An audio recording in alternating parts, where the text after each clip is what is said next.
नमस्कार, मैं श्यामगिरी। आप देख रहे हैं टीवी टीएफडी इंडिया। टीवी टीएफडी इंडिया में आप सभी दर्शकों का स्वागत है।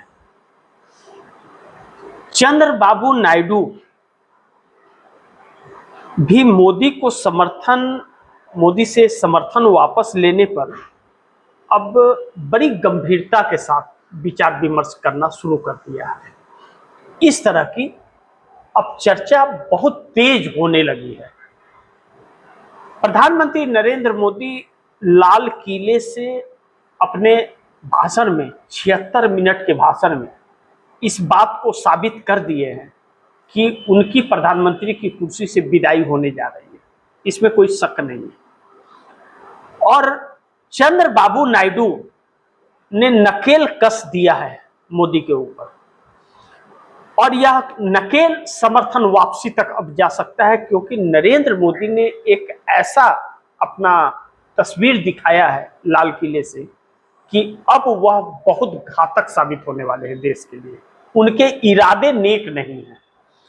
तो अभी तक जो डिलिमिटेशन बिल के ऊपर चंद्रबाबू नायडू ने हाथ खींचे थे, और कहा जाता है, चर्चा इस बात की है कि बात बनी नहीं मोदी और नायडू में, और बात नीतीश कुमार से भी नहीं बनी, जिसकी वजह से मोदी और भी ज्यादा टेंशन में आ गए। और डिलिमिटेशन बिल एक ऐसा बिल है जिससे मोदी डिलिमिटेशन के जरिए वन नेशन वन इलेक्शन और महिला आरक्षण के नाम पर उसे पास कराना चाहते हैं। डिलिमिटेशन एक संविधान में संशोधन करना है, जिसके लिए 362 सांसदों की जरूरत है, 2/3 बहुमत, और मोदी के पास मात्र 240 है।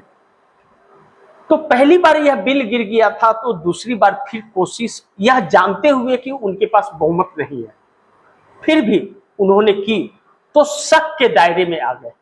तो चंद्रबाबू नायडू और नीतीश कुमार को भी शक हो गया। अब नीतीश कुमार चूंकि राजनीति के आखिरी पड़ाव में हैं, तो मोदी भी आखिरी पड़ाव में, लेकिन मोदी अपने आप को बचाने के लिए और आरएसएस का ही सत्ता बना रहे, और आरएसएस का सत्ता रहेगा तो मोदी पर कोई कार्रवाई नहीं होगा, उनकी कोई जांच नहीं होगी।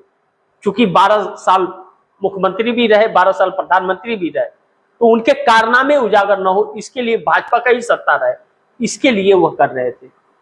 यह बात नीतीश नायडू को समझ आ गई, हाथ खींच लिए। और चंद्रबाबू नायडू ने स्टालिन को भी संभाल लिया, जो स्टालिन इंडिया गठबंधन से निकल करके मोदी को इस बिल पर समर्थन करने की सहमति जता बैठे थे। ऐसे में चंद्रबाबू नायडू जब यह समझ गए कि अब यह घातक है, तो वह समर्थन वापस लेने पर चंद्रबाबू नायडू विचार कर रहे। 16 चंद्रबाबू नायडू के और 2 पवन कल्याण के 18 सांसद हैं। यानी कि भारतीय जनता पार्टी और एनडीए गठबंधन से अब बात उनकी बिगड़ने लगी है, क्योंकि विचार अब नहीं मिल रहे। लेकिन दूसरी तरफ नीतीश ने भी बैठक बुला लिया, और बैठक नीतीश कुमार ने बुलाया तो भतीजे ने भी बैठक बुला लिया, तेजस्वी यादव ने। और इन दोनों की अलग अलग बैठकों ने बिहार से लेकर दिल्ली तक हिला करके रख दिया सरकार को कि चल क्या रहा है। क्योंकि ललन सिंह, जो मोदी सरकार में मछली पालन मंत्री हैं, वह नीतीश कुमार की पार्टी जेडीयू के सांसद हैं।